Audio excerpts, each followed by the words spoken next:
mon écran. Voilà.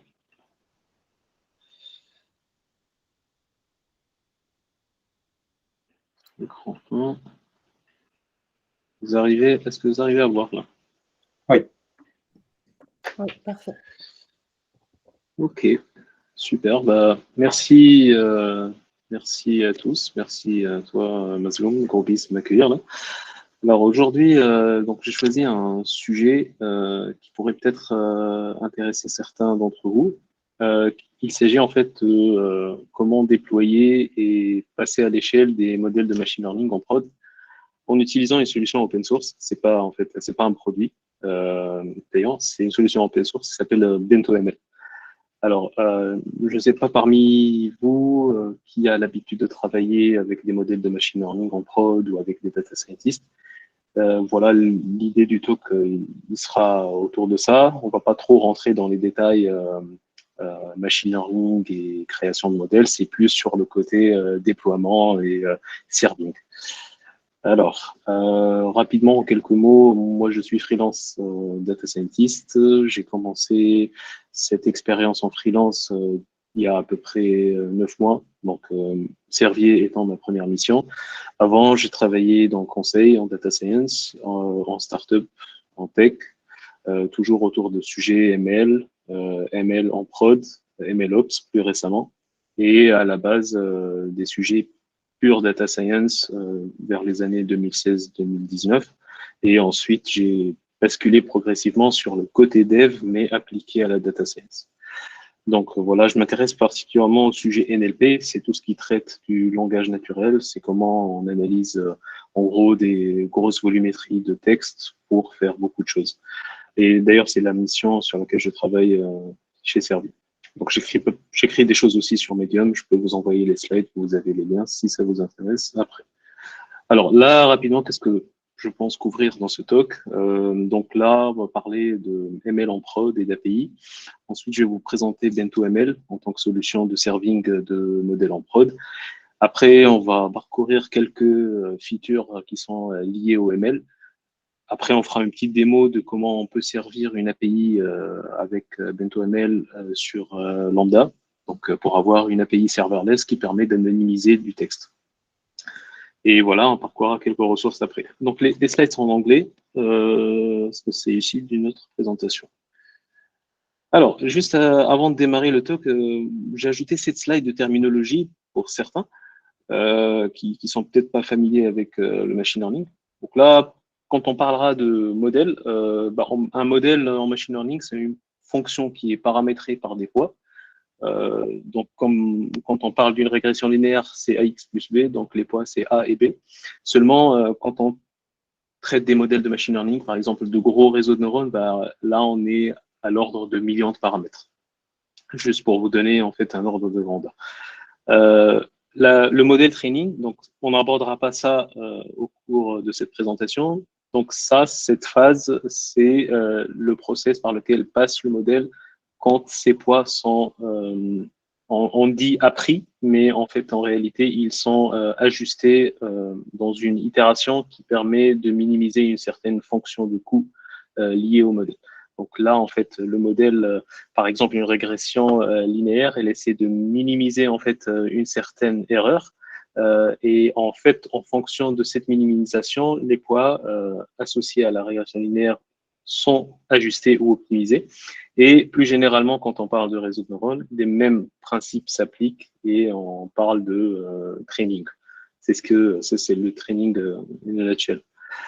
Nous, on s'intéressera plutôt à l'inférence. Donc, l'inférence, c'est quand on a un modèle qui est entraîné, quand il reçoit des inputs sur lesquels il va prédire, c'est là où on parle d'inférence. C'est en fait la prédiction en temps réel ou en batch sur de nouvelles datas qui n'ont pas été vues pendant l'entraînement et sur lesquelles on fait de nouvelles prédictions.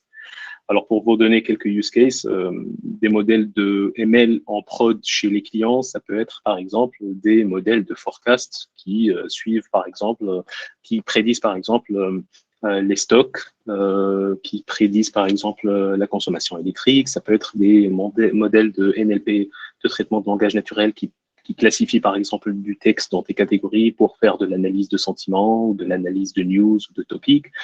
Ça peut être aussi des modèles de computer vision qui analysent des images et qui essaient de les segmenter ou extraire de l'information. Tout ça, c'est des modèles de ML pour lesquels on va appliquer aujourd'hui le process de déploiement et de scaling. Alors, rapidement, donc, parler d'API pour un data scientist, c'est pas assez commun parce qu'en fait, un data scientist, je ne sais pas si vous avez eu l'occasion de travailler avec, c'est, disons, en fait, c'est un profil assez rare dans la communauté, pas rare, mais plutôt assez insolite dans la communauté des IT en général. Pourquoi? Parce qu'en fait, on a l'habitude de travailler avec des notebooks. Et en fait, un notebook, c'est un écosystème où on peut développer ici, comme vous le voyez à l'écran, des scripts qui nous permettent d'analyser, de poker rapidement des choses en étant dans une sorte de sandbox. On peut en fait exécuter ces cellules dans l'ordre qui nous plaît. C'est pas un script Python, c'est plutôt des snippets de Python à l'intérieur de cellules. Et il y a un kernel derrière ce Jupyter qui permet de runner ça. Donc là, c'est bien pour explorer, c'est bien pour prototyper, pour faire de la visualisation de données, pour poker des choses, mais c'est surtout pas fait pour passer en prod et passer le modèle à l'échelle et voilà et le rendre utilisable par d'autres utilisateurs. Donc là, en fait, qu'est-ce qui se passe quand un modèle de machine learning est entraîné? Donc, vous passez plusieurs heures, par exemple, à entraîner votre modèle sur un Jupyter Notebook. Là, vous avez un modèle, très bien, il marche très bien. Maintenant, comment vous allez faire pour le rendre exploitable pour votre équipe d'infra, ops, pour les développeurs back-end ou front-end qui ont besoin de consommer de ce modèle au sein de votre organisation? Ou comment passer le modèle simplement à des user business qui veulent le tester et donc le stress tester et valider que tout est bon. Alors là, c'est une question qui se pose assez souvent pour les data scientists et ceux qui font du ML. En fait, pourquoi? Parce qu'un modèle, voilà, il a une vie au-delà du notebook. Donc, les équipes infra ont besoin de consommer ce modèle et de le packager avec un système de dépendance pour pouvoir l'orchestrer dans un environnement en prod.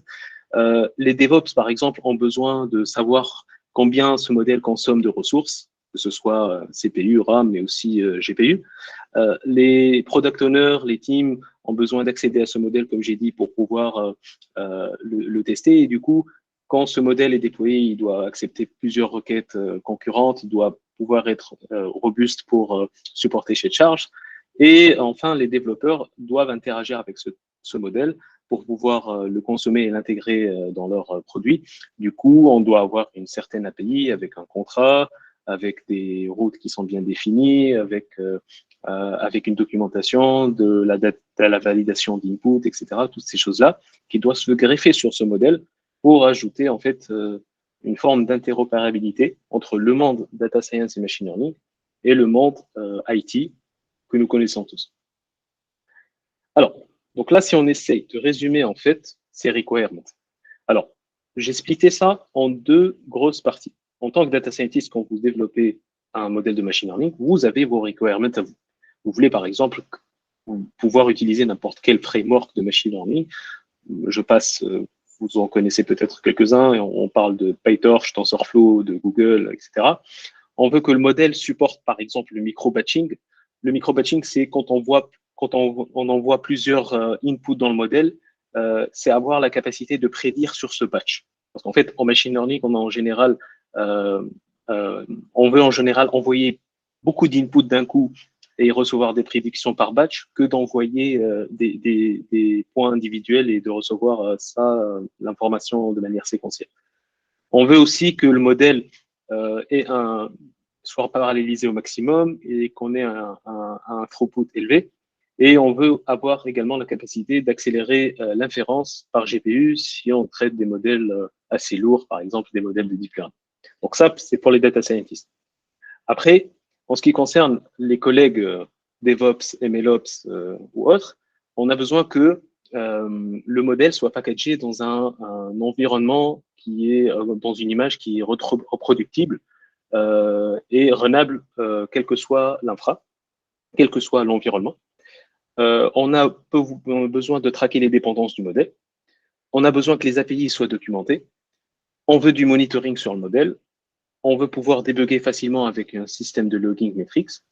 Et on veut aussi pouvoir faire de la data validation pour que les inputs soient bien vérifiés quand on envoie des inputs dans l'API. Alors, BentoML, en fait, c'est une solution qui a été pensée justement pour ça, en fait. Vous êtes un data scientist, vous avez un modèle qui est développé, qui est prêt. BentoML, en fait, se charge de vous créer tout ce dont vous avez besoin pour remplir et checker toutes ces requirements. Et c'est intéressant parce que, en fait, ça, c'est quelque chose qui manque aujourd'hui pour la communauté data science. On n'a pas été, en fait, on n'a pas en fait l'expertise sur ces sujets-là. Et BentoML, en fait, c'est une équipe de développeurs aux États-Unis qui ont réfléchi à ce problème et ils ont créé le projet open source. Mais après, vous me dites qu'en fait, pourquoi ils ont créé ça, vu que c'est de l'open source, comment ils font de l'argent? En fait, ils ont aussi un modèle freemium. Ils ont une plateforme sur laquelle ils peuvent poster les bento. On verra ce que c'est les bento après. En fait, c'est les objets qu'on crée à partir de BentoML. Et en fait, leur solution, ça permet de les hoster sur une plateforme SaaS et de les monitorer et de les scaler par la suite. Alors, BentoML, c'est quoi?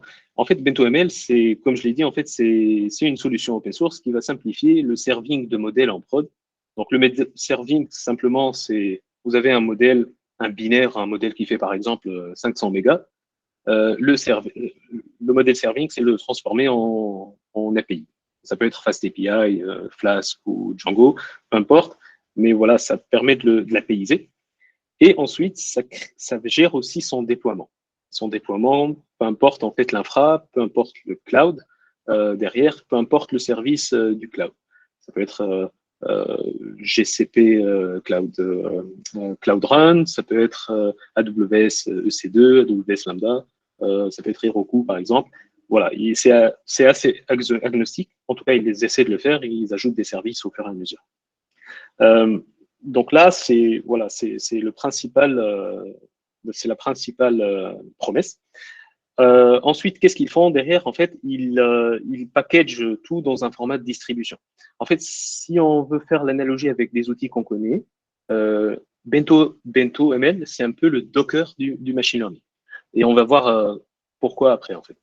Donc, les avantages, avant de rentrer dans les détails, c'est que il va faciliter pour les data scientists tout ce qui est phase de pré-processing, post-processing dans un même endpoint. Il supporte en fait tous les frameworks ML qui existent aujourd'hui et qu'on a l'habitude d'utiliser. Il s'intègre très bien avec Docker. Donc là, on verra qu'en utilisant ce modèle, une fois qu'on a un modèle de machine learning qui est entraîné, comment on peut le dockeriser facilement avec toutes les best practices DevOps avant d'envoyer ça en prod. Et enfin, il permet de déployer sur n'importe quel cloud infrastructure. Et derrière, il utilise bien sûr des outils qu'on connaît très bien, comme Terraform, pour automatiser ce déploiement. Et enfin, en fait, il a aussi pas mal de choses qui sont utiles pour améliorer la performance en inférence. Ça peut être par exemple les features ML comme le micro-batching. Il peut être utilisé avec le protocole gRPC.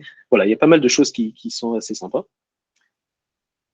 Alors, voilà, comme j'ai dit, en fait, BentoML, c'est un peu Docker pour le ML.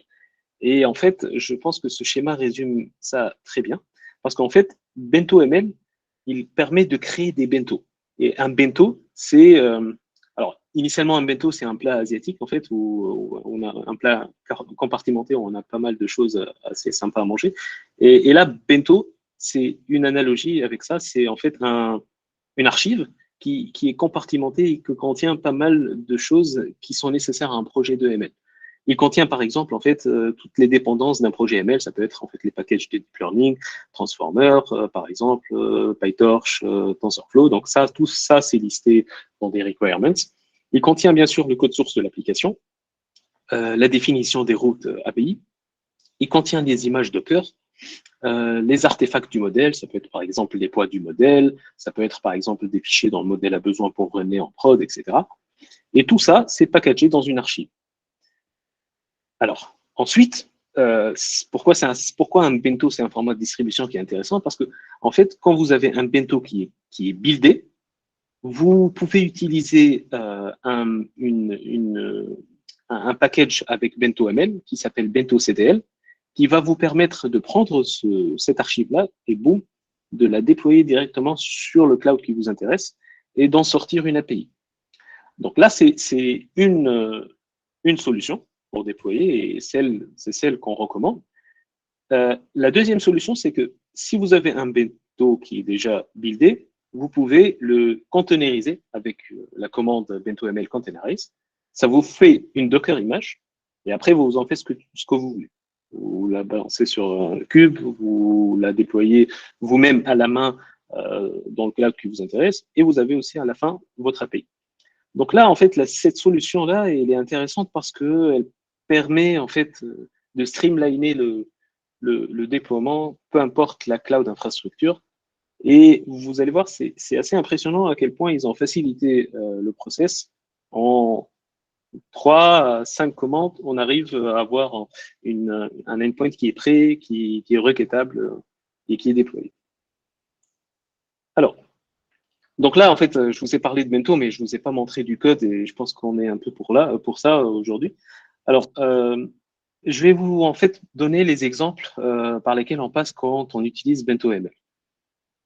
Alors, je ne sais pas si le code, si ça va tous vous parler, mais là, on va prendre un cas simple. En fait, je vais importer un package de machine learning et je vais en fait créer un classifieur. En fait, un classifieur, c'est un modèle de machine learning qui prédit des classes pour chaque point. Les classes, ça peut être 1, 2, 3. En fait, c'est des prédictions qui sont discrètes. À l'inverse, on a des régressions qui sont des prédictions continues. Par exemple, si on veut prédire une quantité, un prix, par exemple, c'est une prédiction continue. Discrète, c'est on prédit des classes. Donc là, en fait, je vais loader un dataset. L'Iris dataset, c'est la classification des images. En fait, c'est la classification de plantes selon 4 critères. Là, en fait, on s'en fout en fait des données, pour être honnête. Donc là, on va prendre le modèle, on va le fitter et ça va nous donner un modèle. Donc là, le modèle, il est entraîné. Ça peut être un modèle simple comme SVC, donc c'est des modèles linéaires, mais ça peut être des modèles beaucoup plus complexes, par exemple des modèles de deep learning. On s'en fout. Donc là, en fait, on va prendre ce modèle-là et on va le sauvegarder en utilisant BentoML.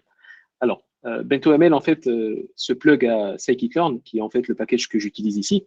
Mais vu qu'on utilise plein de packages en machine learning, ça peut être Hugging Face, comme ça peut être PyTorch ou TensorFlow, peu importe en fait. Ils ont fait des intégrations pour pratiquement tous les modèles, toutes les librairies qu'on utilise en machine learning aujourd'hui. Donc là, en fait, une fois que vous avez votre modèle, vous avez fini votre entraînement qui vous a pris du temps, vous appelez cette commande-là, vous référencez le modèle, le nom du modèle avec une clé arbitraire, et une fois que vous faites ça, le modèle est enregistré. Donc là, en fait, vous pouvez runner cette commande modèle list. Vous trouverez que le modèle a été en fait enregistré à l'intérieur de votre file system avec un tag un peu à la Docker. Et une fois donc là, vous avez ça. Vous allez en fait regarder dans les modèles pour voir ce qu'il y a exactement. Donc là, par exemple, je rentre dans le modèle, dans le dossier modèle, dans Iris Classifier, je reprends le latest et boum, je regarde en fait qu'est-ce qui a été savé. Ben, en fait, il y a le modèle Pickle, c'est le binaire du modèle, et on va avoir un fichier YAML qui en fait liste des informations du modèle. Donc voilà, c'est des informations voilà, c'est des informations contextuelles, des métadatas du modèle. Pas très intéressant tout ça, mais au moins c'est là. Alors la deuxième chose, c'est que une fois qu'on a un modèle, qui a été savé par BentoML, là, on va commencer à faire des choses intéressantes. On va commencer à créer d'abord un service sur ce modèle-là. Donc là, le service, ça va être simplement une API qui va appeler ce modèle. Donc c'est on va créer un serveur web et une API sur laquelle le modèle sera requêté. Donc, la route, ça va être une route de classification pour ce modèle-là. On va en fait, ce qu'on va faire, c'est loader le modèle qui a été rené. Donc, loader le modèle qui a été sauvegardé dans BentoML, sur le file system. Ensuite, on va créer un service. Donc là, on appelle la classe service. On lui passe en fait en runner le modèle qu'on a loadé. Et ensuite, on définit en fait une route. Ça, c'est une route HTTP qui en fait sera décorée avec le décorateur svc.api. Alors, qu'est-ce que ça dit ça? C'est que une fois que ce code est exécuté, on va créer une route HTTP qui accepte des requêtes POST. Donc, cette route-là, ça va être localhost, par exemple, et /classify. Elle va accepter des inputs de type array et elle va renvoyer des outputs de type array. Et en fait, les inputs de type array, c'est exactement ce que prend le modèle BentoML quand il a été sauvegardé. Et cet output-là, c'est ce que va renvoyer le modèle. Donc là, en fait, si on fait ça, à l'intérieur de cette fonction de classification, de route de classification, on va juste importer le modèle, on va appliquer la fonction de predict qui va prendre en fait les inputs qu'on va lui balancer via la requête HTTP. Et là, on récupère le résultat. Jusque-là, en fait, rien d'assez complexe. Je ne sais pas s'il y a des questions, n'hésitez pas, parce que je vois pas. Oui, oui, Ahmed, j'ai une question. En fait, je ne connaissais pas du tout l'outil, mais ça a l'air très intéressant.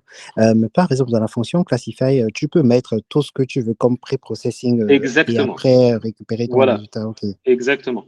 C'est une très bonne question parce qu'en fait, là, en fait, tu peux avoir un graphe d'inférence qui peut être aussi complexe que tu veux. Tu peux avoir plusieurs modèles qui sont appliqués au sein même de la fonction Classify en asynchrone, en parallèle. Tu peux avoir le graphe d'inférence aussi complexe que tu veux.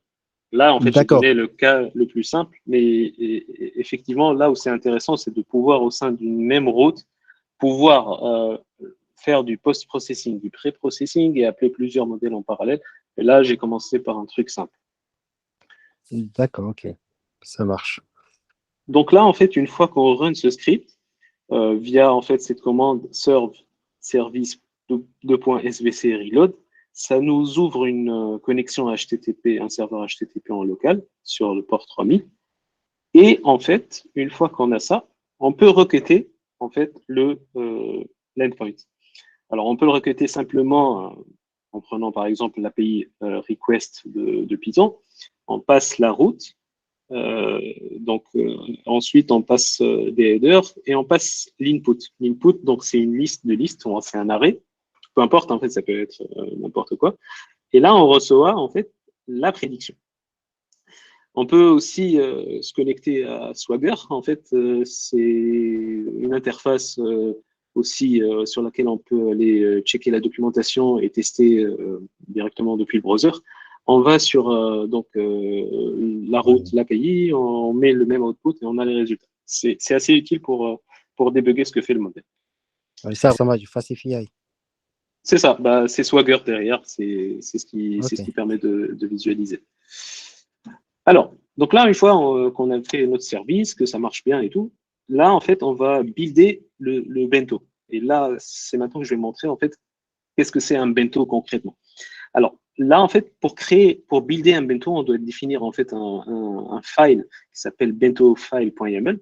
Et à l'intérieur, on va définir pas mal de choses, en fait. C'est, par exemple, qu'est-ce qu'on va lister comme package pour builder le bento, qu'est-ce qu'on veut inclure comme fichier, le stage, on va ajouter des labels, on peut ajouter, par exemple, l'owner, des noms, des choses comme ça. Mais voilà, on peut faire pas mal de choses. Il y a beaucoup d'options qui sont intégrées.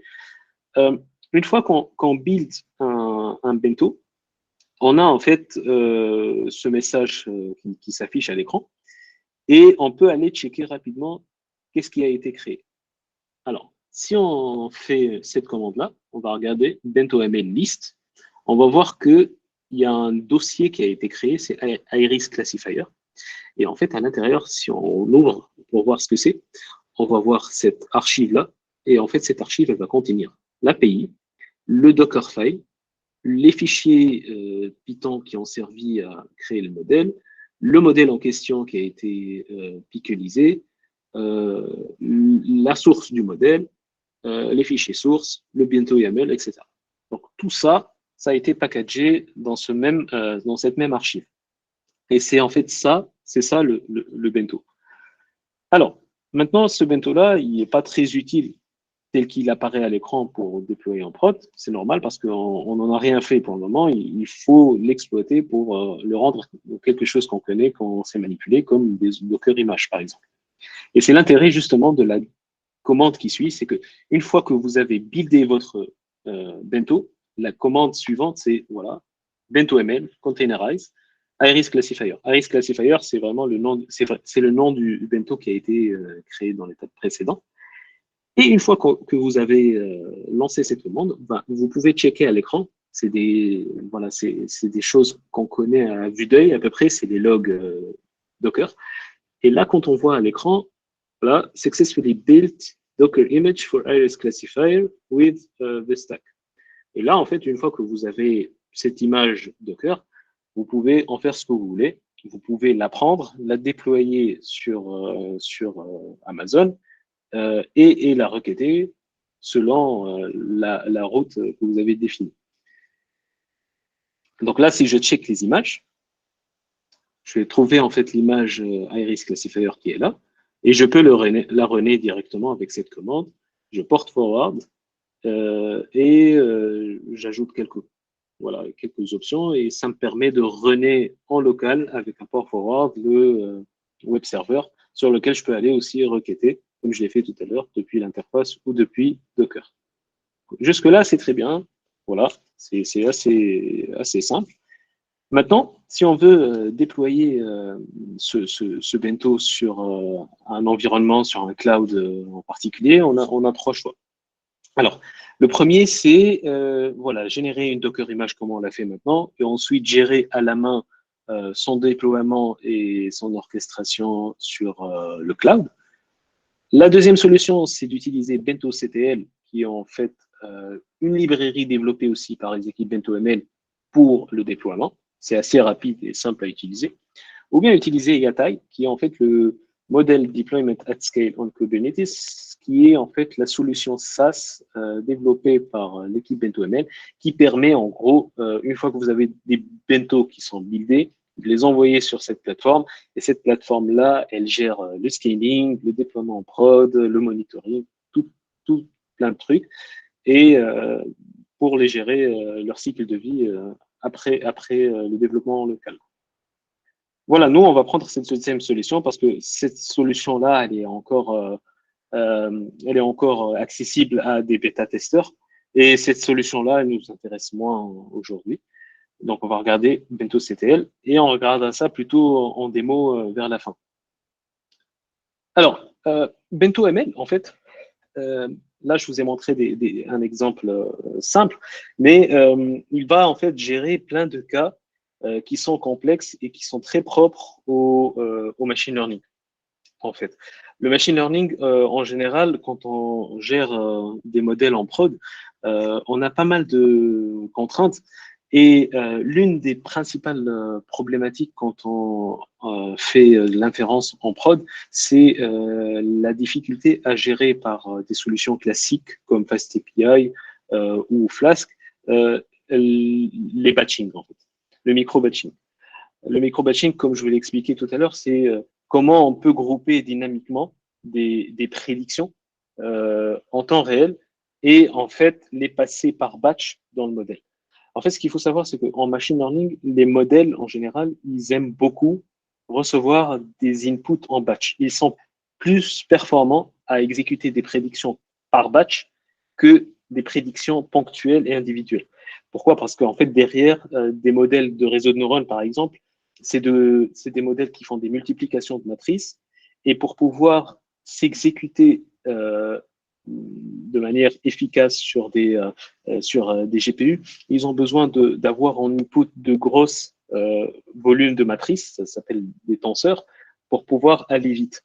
Et en fait, c'est sous-optimal de faire passer, par exemple, n fois le même input à un modèle de réseau de neurones que de lui passer un gros tenseur de n matrices, de 100 matrices.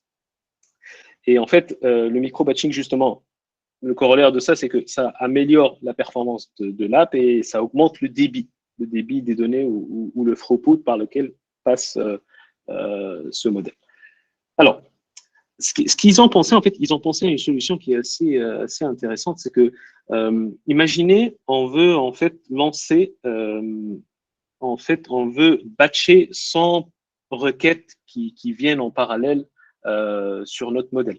En fait, imaginez, on envoie 100 demandes de prédiction, 100 requêtes post. Ce que va faire en fait BentoML quand il va déployer cette API, c'est qu'il va placer en fait une sorte de load balancer à l'entrée de l'API. Ces load balancers vont en fait grouper les requêtes qui arrivent par batch. Et en fait, une fois en fait, il va récupérer ces requêtes-là, ils vont les passer aux serveurs API qui ont été déployés. Là, quand on en fait déploie un serveur BentoML, en général, c'est plusieurs serveurs API.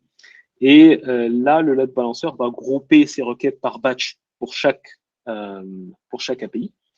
Et en fait, ces serveurs-là vont grouper par la suite, donc vont mettre en fait par batch les requêtes. Et à l'intérieur, le modèle va recevoir des batchs. Le modèle, il va recevoir, par exemple, imaginez en fait là ici on a 6 requêtes.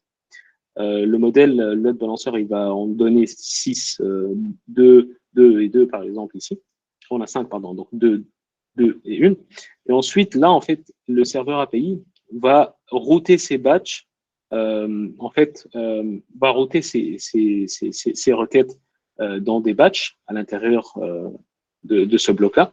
Et il va créer aussi un deuxième batch. Donc, en fait, on va respecter une sorte de taille d'input par batch. Donc, c'est des informations qui sont configurables dans le BentoML. Et là, en fait, une fois qu'on a un batch, il est envoyé au modèle qui accepte des batchs, bien sûr. Et après, donc, il va exécuter des prédictions sur tous ces inputs-là. Et par la suite, il va unbatcher ces informations, ces résultats. Il va les ressortir, en fait, par des prédictions individuelles. C'est-à-dire que on envoie 5 requêtes. Il y a une mécanique de batching qui s'exécute à l'intérieur. Le modèle, il est content parce qu'il reçoit des batchs. Par la suite, il va unbatcher ces résultats, il va les renvoyer individuellement. Et à la fin, en fait, on va avoir 5 prédictions qui sont sorties de ce bloc-là.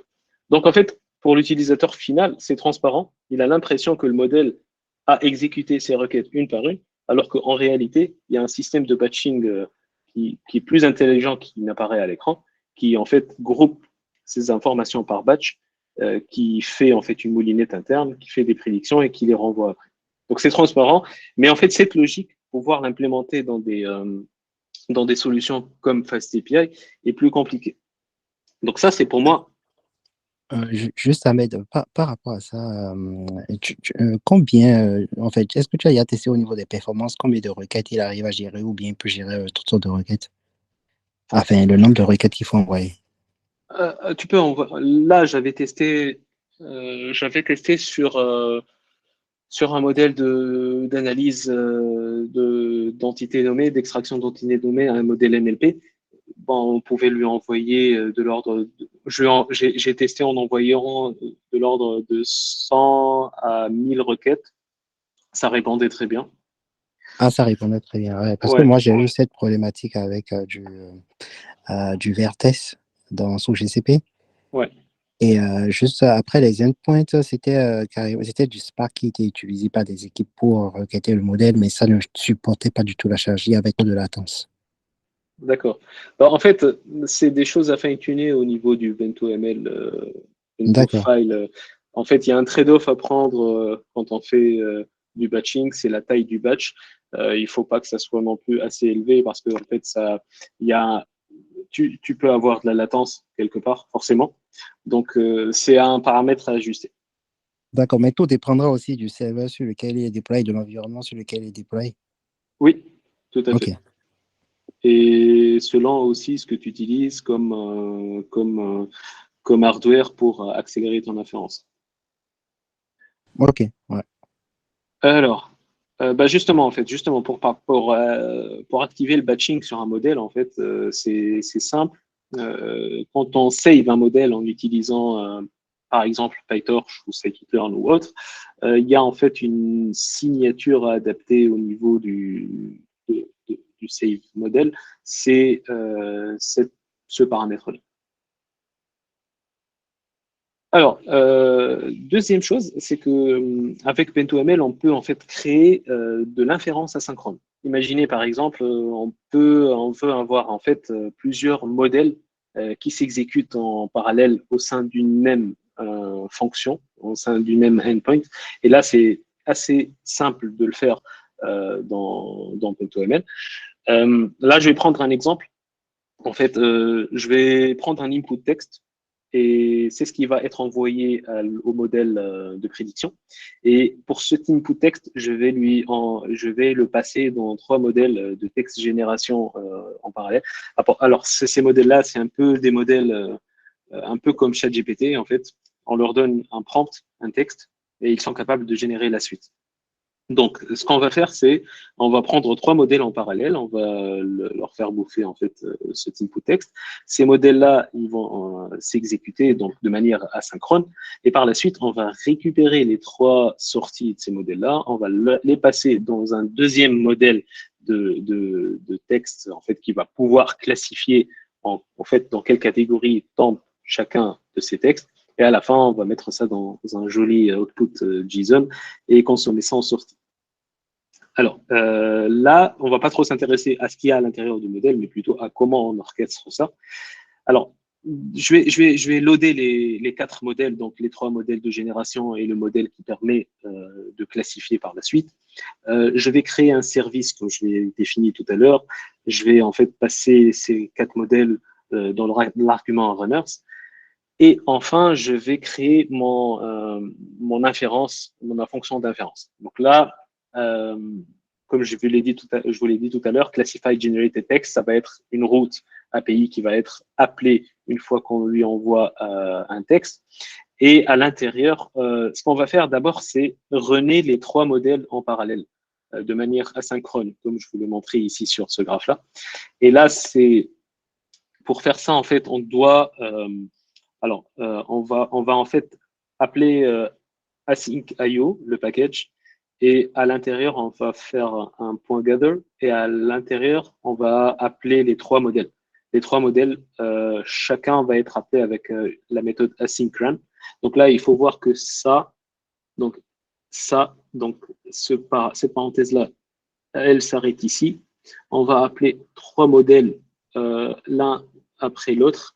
Donc ça, GPT de generator.asynchron, ce deuxième modèle, ce troisième modèle. Et ça nous renvoie un itérateur sur lequel on va louper. Et à l'intérieur, on va récolter tous les résultats dans une liste. Après, ces résultats-là viennent d'une manière en fait asynchrone. Pardon, en fait, on va récupérer ces trois résultats dans une liste et on va louper sur cette liste. Et en fait, pour chaque résultat, on va récupérer le texte généré. Donc, ça veut dire qu'on va ici recevoir les outputs de ces trois modèles dans Generated Synthesis. Et une fois qu'on a ça, par la suite, cette partie-là va s'exécuter. En fait, cette partie-là, elle va attendre forcément que cette partie-là s'exécute et qu'on ait reçu les trois textes générés. Et pour chaque texte, on va en fait appliquer le même truc. Par exemple, ici, on va en fait récupérer le score de prédiction et on va le mettre en sortie. Voilà, donc là, ça nous permet de renvoyer en fait un JSON avec les prédictions en output. Troisième chose, comme je vous l'ai dit, en fait, avec Bento.ml, on peut utiliser aussi des accélérateurs de calcul comme les GPU. Et c'est assez simple en fait à définir. Par exemple, quand on veut faire ça avec des modèles de deep learning qui analysent de l'audio, par exemple, on liste les packages. Et dans la partie Docker du fichier, il faut définir en fait la partie CUDA qui est en fait le driver GPU NVIDIA, la version, et c'est bon. Alors, il y a d'autres features qui sont utiles et sympas quand on veut faire du déploiement de machine learning, de modèles de machine learning avec BentoML. On peut générer de la documentation facilement pour les API, donc pour les endpoints API. On peut faire de la data validation en combinant BentoML avec PyIdentic, comme certains peuvent le faire avec FastAPI. On peut faire du gRPC et on peut aussi faire du monitoring avec, je ne sais plus comment s'appelle le système de monitoring, Prometheus. Donc ça, ce qui est plutôt intéressant pour suivre les performances du modèle, la consommation de ressources, etc. Alors là, bon, je vous ai renvoyé la slide, mais si vous voulez regarder un peu plus ce que fait BentoML, la documentation, il y a des articles assez sympas sur Internet. Je vous envoie les slides après si vous voulez. Alors maintenant, en fait, j'aimerais en fait vous montrer une petite démo. Alors, la petite démo, c'est voilà, c'est sur mon écran là. Alors, juste, je vais supprimer ça. En fait, ce qu'on va faire, en fait, aujourd'hui, c'est un modèle qui va anonymiser du texte. En gros, on va lui envoyer un input, une phrase, par exemple, je m'appelle Ahmed, je vis en France et je travaille à la BNP Paribas, par exemple. Et l'output de ce modèle, ça va être bonjour, je m'appelle personne, je vis en pays et je travaille à organisation. Donc, en fait, on aura anonymisé les informations qui sortent de ce texte. Par exemple, en fait, les noms des personnes, les noms des organisations, les noms des pays, etc. Alors, comment on fait ça? Donc, là, on va définir un service. Et à l'intérieur, en fait, le service, je vais appeler en fait un custom model. Parce qu'en fait, on peut utiliser BentoML avec les wrappers de modèles de machine learning qui existent, mais aussi on peut faire un truc complètement custom. Et là, en fait, ce qu'il faut faire, c'est hériter la classe Runnable. Et à l'intérieur, bon, on load un modèle. En fait, le modèle que je vais utiliser, c'est un modèle de la librairie SpaCy. Et en fait, ce que fait ce modèle, c'est une fois qu'il récupère un texte, on va accéder à l'intérieur du texte aux entités qui extraitent. Par exemple, je vais vous montrer. Imaginons là, ici, pardon. Alors là, je vais loader par exemple un modèle de type voilà. Voilà, je mets le texte. Par exemple, John is studying at Stanford University in California. Là, je vais passer le texte dans NLP. Donc, c'est un modèle. Et là, en fait, à l'intérieur, doc, c'est un objet. Ça, c'est pas une string. Plutôt, ça paraît comme une string, mais c'est un objet. Et quand je parcours, en fait, les entités qui sont extraites de ce doc, bon, en fait, je vais voir que John, Stanford University et Californie sont des entités qui sont extraites. Et si je veux voir, en fait, qu'est-ce qu'il y a dans quelles sont les classes de ces entités, je peux, en fait, louper sur ces entités-là et printer, par exemple, leur texte et aussi leur label, par exemple. Donc là, on va juste mettre ça. Voilà, John, c'est personne. Stanford University, c'est une organisation. Et California, c'est geopolitical entity. Voilà, donc en fait, c'est assez simple. Hein, en fait, donc là, moi, ce que je vais faire, c'est en fait, je vais faire une fonction de predict qui va prendre un input texte. Et à l'intérieur de cet input texte, en fait, elle va looper sur les entités que je vous ai montrées. Elle va récupérer le start et le end de l'entité, donc la position dans la phrase, l'entity type et l'entity text. Ensuite, elle va mettre ça dans une liste. Et à l'intérieur, donc là, une fois que j'ai fait ça, c'est bon, en fait. J'ai le comportement de mon modèle quand il est appelé par la méthode run. Et une fois que j'ai ça, je crée mon runner. Et ensuite, je crée mon service.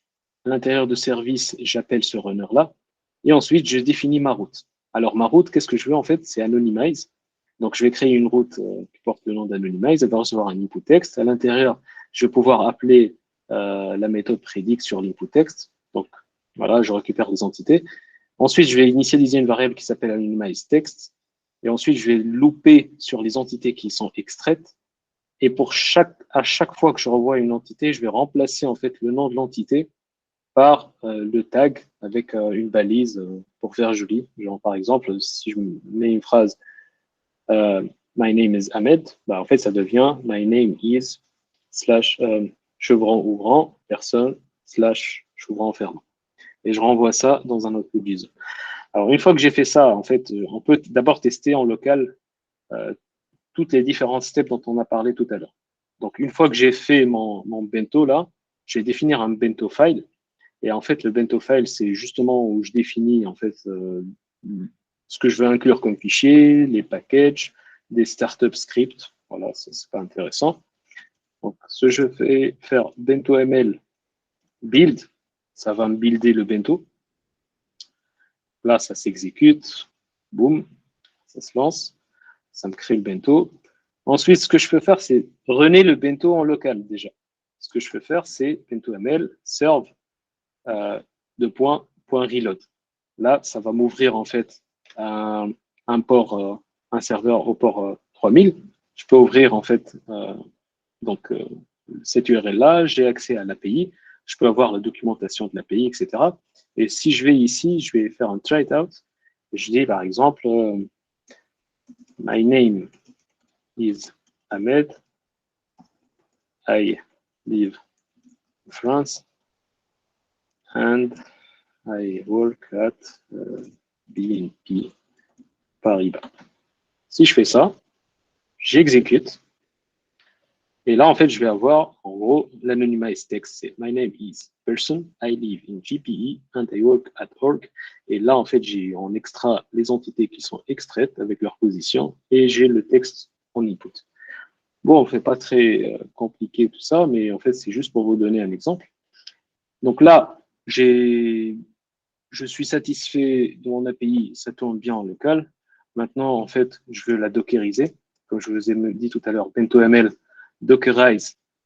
Alors, c'est BentoML containerize plutôt. Alors, containerize.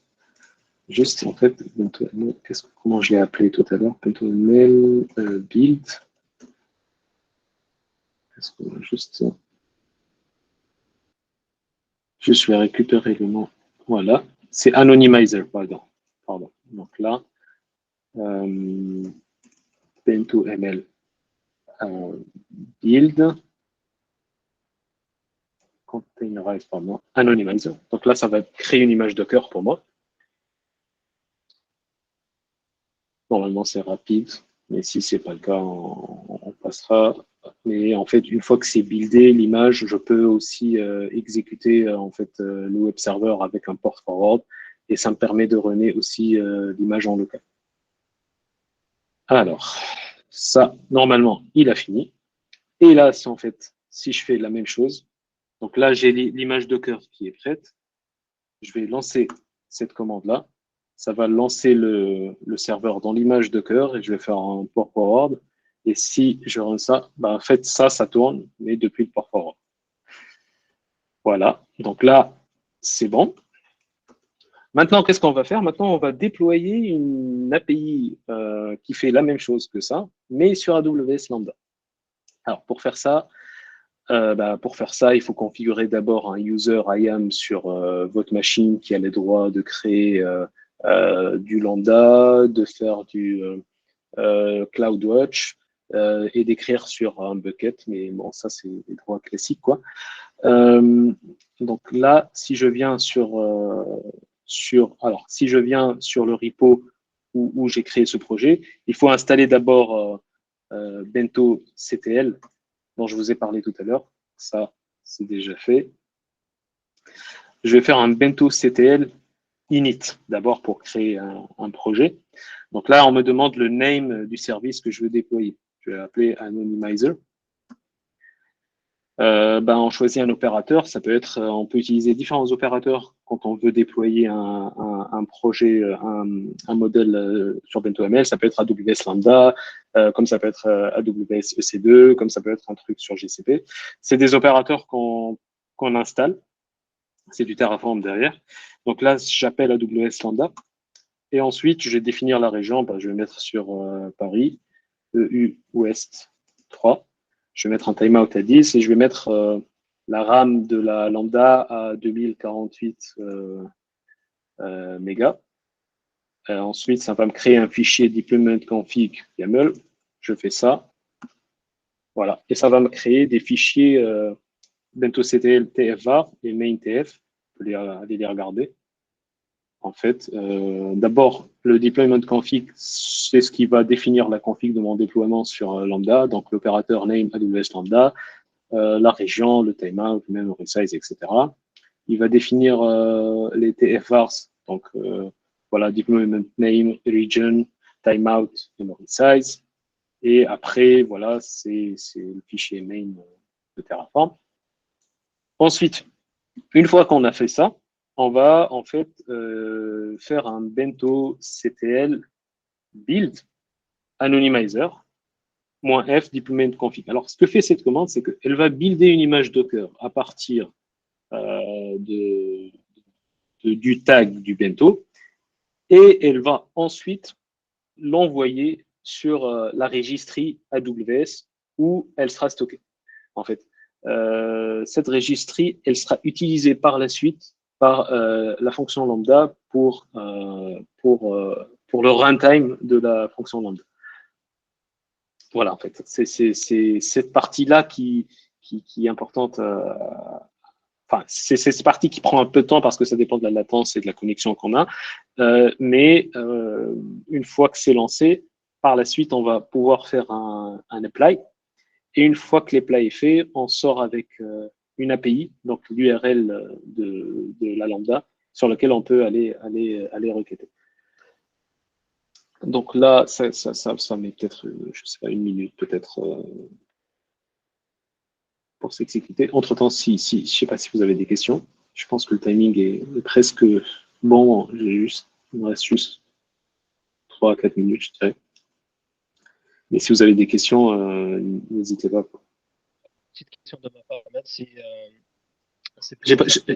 J'ai pas bien entendu. Une petite question de ma part. Est-ce que là, tu m'entends? Oui, c'est Ayman, c'est ça? Oui, c'est ça. En fait, comment tu attaques ta lambda, en fait, le endpoint de la lambda, en fait? Est-ce que tu l'attaques à travers une API gateway ou tu l'attaques directement via le endpoint lambda? Alors, je pense qu'ils ont géré ça avec un API gateway. On pourra aller checker. Attends, je vais te montrer l'API, l'endpoint qui sort. Toi, tu veux dire, avec API Gateway, tu as une URL différente, tu as une URL plus custom, c'est ce que tu veux dire?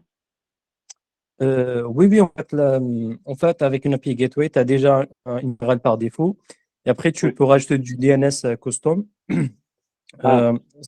Sinon, tu as une deuxième façon, en fait, c'est d'attaquer la lambda directement via un endpoint qui est vraiment spécifique à la lambda, en fait. Là, je veux justement savoir, en fait, est-ce que c'est plutôt l'API gateway qui est utilisé ou bien c'est le… Ok. Ouais. Je t'avoue, là, je sais pas. Non, mais on peut vérifier. Sinon, tu peux regarder sur la console, en fait, sur l'API gateway pour voir si c'est bon ou pas. Attends, Sinon, c'est pas grave. Ouais. Là, j'ai regardé les lambdas que j'ai créés tout à l'heure. Bon, ça, c'est des anciennes lambdas. Là, j'attends juste que ça se termine.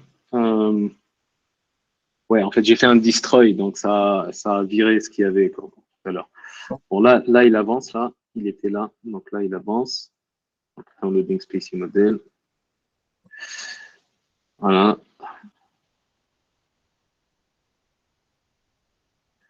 Ça, c'est le boom. Ça, c'est les dépendances Python. Voilà.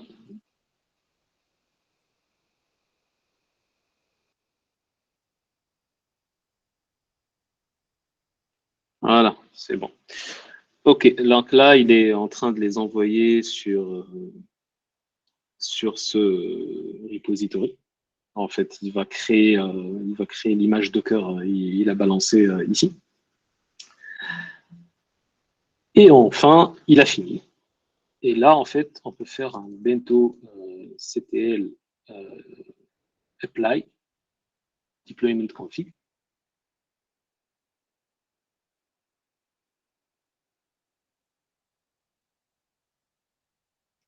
Voilà. Là, il est en train de créer les ressources.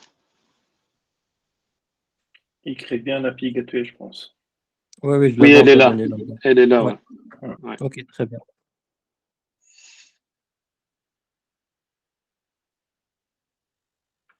Still creating. Bon, ça prend un peu de temps, mais voilà, on est presque arrivé. Je l'ai testé sur des modèles vraiment très très lourds, quoi. Ça marche aussi. Enfin, c'est un peu, enfin, ça met du temps à uploader en gros les modèles quand ils sont lourds sur GCR et les images de cœur quand elles contiennent des ressources plus costauds. Mais en fait, ça se fait bien aussi. Là, en fait, l'endpoint, il est là. L'image, elle est là. Donc là, déjà, d'abord, si je refresh là, on va voir 8 fonctions. Donc voilà, il y a 12 secondes, la fonction elle a été ajoutée ici sur Lambda. Et là, en fait, on peut aller checker l'endpoint. Donc là, c'est le startup de la Lambda. Donc là, elle démarre, la Lambda. Et voilà, là, on commence à voir BentoML qui s'affiche. Voilà, c'est lancé. Bah là, en fait, on va prendre, en fait, faire ici anonymize. On va aller try it out. Mettre my name is Ahmed, par exemple. J'exécute. Et je reçois, en fait, l'output en sortie.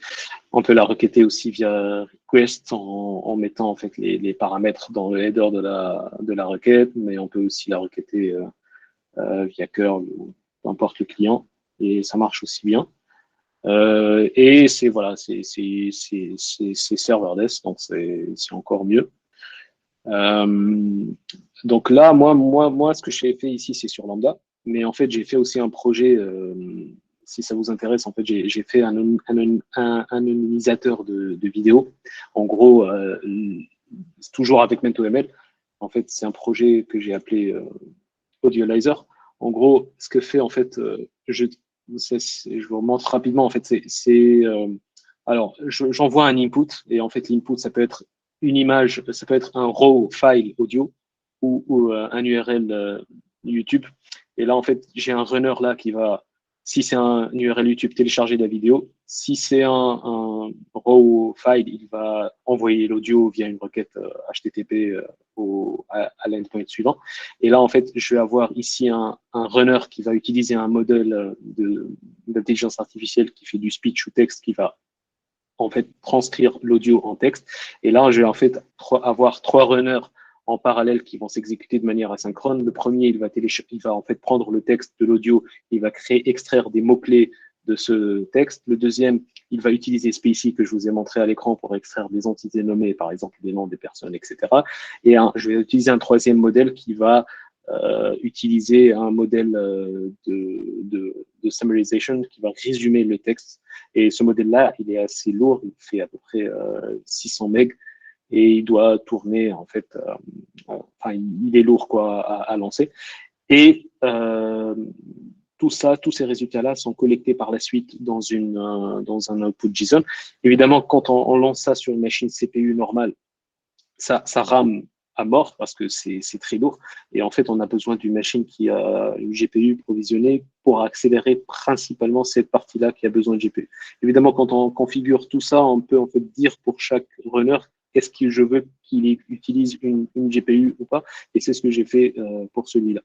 Et pour utiliser ça, forcément, on ne peut pas passer par du Lambda parce que Lambda, c'est assez petit en termes de ressources. Et en fait, avec les dépendances qu'on a ici, on dépasse rapidement la deployment image de Lambda qui a une certaine taille fixe. Et en fait, justement, pour ce projet-là, je suis passé plutôt par AWS EC2, toujours avec BentoCTL. Donc, au lieu de spécifier l'opérateur Lambda, j'ai spécifié l'opérateur EC2 et j'ai pris une image G4DN X large qui coûte à peu près 60 centimes de l'heure, qui est une GPU qui est très utilisée pour l'inférence qui va pouvoir me runner tout ça proprement. Et en fait, j'ai détaillé ça, voilà, j'ai détaillé ça ici dans ce repo. Voilà, par rapport à la partie deployment sur EC2, en fait, on va utiliser BentoCTL l'opérateur install AWS EC2. Et à l'intérieur, en fait, quand on va configurer la deployment qu'on config sur EC2, on va spécifier en fait l'instance type, l'AMI. Enfin, ça, c'est une AMI qui existe, qui contient tous les packages de deep learning. Et par ailleurs, par la suite, c'est la même chose. En fait, on génère en fait les fichiers de déploiement, on build l'image, on l'envoie sur la registry, et à la fin, on va faire la partie apply. Et quand on fait la partie apply, on a en fait l'API qui est déployée sur un endpoint. Et là, en fait, quand on teste l'endpoint, alors en local, sur ma machine, l'inférence met à peu près 16 secondes. Sur la machine en face, sachant que c'est une petite machine avec un seul GPU, on peut prendre des machines plus grosses. Déjà, on est à 4 secondes, donc là, il y a un ratio à peu près plus de 3, et ce qui est vraiment intéressant. Donc, on peut paramétrer ça dans BentoML, on peut mettre des machines plus costauds pour avoir des choses beaucoup plus utiles, enfin plus fortes, quoi, et avoir de l'inférence qui consomme, qui est beaucoup plus performant. Voilà, donc si ça vous intéresse, vous pouvez regarder ça, c'est un exemple un peu plus intéressant. Je pense qu'on a un peu débordé, mais voilà. Je ne sais pas si vous avez des questions. Moi, je me garde à la fin parce que juste, tu as un truc à faire. Donc, si vous avez des questions, je vous laisse poser d'abord. Déjà, je pense alors. Je pense. Donc, déjà, Ahmed, tu merci beaucoup pour la présentation. Donc, c'est très clair. Moi, j'ai bien suivi. Hein, donc, j'étais en train de dire, en fait, dès que tu as commencé la formation, je me suis dit, c'est ça le data scientist, parce que tu m'as envoyé 13 ans en arrière. Moi, je travaillais sur ça quand je préparais ma thèse là, en Algérie. Donc, je travaillais sur le traitement de signaux médicaux, donc le EEG, donc l'électroencéphalogramme. Donc, on extraire donc des indicateurs de signal avec traitement de signal, donc des paramètres alpha, bêta, comme le ECG et tout. Après, on fait l'apprentissage avec le réseau de neurones. Je ne dis pas de bêtises, à l'époque, on utilisait SVN. Il y avait 2 réseaux, on utilisait SVN, un truc comme ça, je ne dis pas le nom. Et après, derrière, on essaie de donner un apprentissage. Je me souviens, je ne dis pas de bêtises aussi, hein, donc on est arrivé peut-être à un taux de 80% de sûreté pour un système qui permet de commander pour les personnes handicapées d'avoir un casque sur la tête et de pouvoir faire certaines actions, allumer la lumière, commander la télé, et ainsi de suite, avec certaines sûretés. Mais à l'époque, j'ai utilisé le MATLAB. Donc, on n'est pas sur le machin, on était sur un truc un peu vieillot. Et pour ça, j'ai juste une question un peu historique. En fait, sur la partie que vous faites aujourd'hui, donc je vois qu'il y a le traitement de data, la préparation, on voit l'optimisation et tout.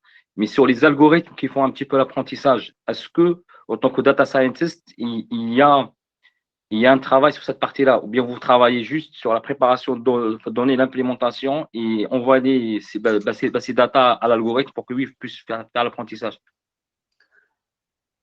En fait, c'est vrai que de plus en plus, les modèles de ML deviennent une forme de commodité, et il suffit de prendre les modèles qui sont prêts, de préparer l'input, de formaliser le problème, de traîner et de déployer le modèle sans passer trop de temps sur l'ingénierie pure dans les modèles eux-mêmes. Ça peut marcher dans, voilà, je vais dire peut-être 60-70% des cas en industrie, forcément, parce que avouons-le, en fait, quand on est data scientist dans des groupes du CAC 40, par exemple, on ne nous demande pas tellement de passer du temps sur l'ingénierie pure du modèle, avoir des modèles hyper poussés, custom et tout ça. En fait, en général, on pourrait très bien s'en sortir avec des briques qui sont déjà entraînées dans le monde open source, qu'on adapte avec les inputs qu'on a, et bien sûr, après, il y a le déploiement, il y a le post-processing et tout ça, comment rendre la donnée exploitable par le métier. Mais voilà, disons que c'est, voilà, d'un point de vue concret, qu'est-ce qui se passe aujourd'hui dans l'industrie, à moins de bosser chez DeepMind, Facebook AI Research, ou dans vraiment des boîtes hyper spécifiques sur des sujets très pointus et techniques de ML, on passe moins, on passe pas trop de temps sur la recherche pure sur ces modèles, quoi. Après, moi, j'ai eu l'occasion aussi de travailler sur des exemples de sujets data science où on ne pouvait pas s'en sortir avec des modèles existants. Il fallait formaliser le problème autrement et penser des architectures plutôt adaptées au type de données qu'on a. Par exemple, aussi, on pourrait aussi réfléchir à la fonction de coût qu'on optimise pour le modèle donné. C'est pas forcément la fonction coût standard qui est utilisée qui résout notre problème. Donc là, c'est aussi des pistes pour avoir des modèles custom. Mais en fait, je pense aussi un truc qui est non négligeable pour la data science quand on entraîne un modèle de ML, c'est le travail qu'on applique sur les données, en fait. Qu'est-ce qu'on en fait, quel feature engineering on fait, comment on extrait du signal de la donnée avant de la rentrer dans un modèle. Après, on a des modèles de deep learning qui, soi-disant, sont capables eux-mêmes de récupérer l'information à travers, de construire eux-mêmes des représentations très poussées de features et d'apprendre comme ça automatiquement. Mais aussi, on peut avoir des modèles moins compliqués, mais avec des features designées qui sont beaucoup plus intelligents et qui peuvent répondre un peu rapidement au problème. D'ailleurs, quand vous regardez, par exemple, les compétitions de Kaggle sur Internet, où en fait on a des problèmes de prédiction avec un leaderboard, en général, c'est pas les modèles les plus complexes qui sont les meilleurs. En fait, généralement, on peut avoir des modèles pas très complexes. Par exemple, on peut avoir des modèles d'arbres par rapport à des modèles plus lourds de deep learning, mais qui ont quand même un feature engineering, une intelligence qui est appliquée dans la transformation des données et la préparation. Voilà, donc c'est utile, mais voilà, on peut ne pas l'utiliser tout le temps. Ok, bah parfait. Bah, en tous les cas, merci beaucoup. Tu m'as réveillé le petit data scientist qui était à l'intérieur. Donc, je vais me mettre là. Je suis chaud là. Je vais me mettre sur le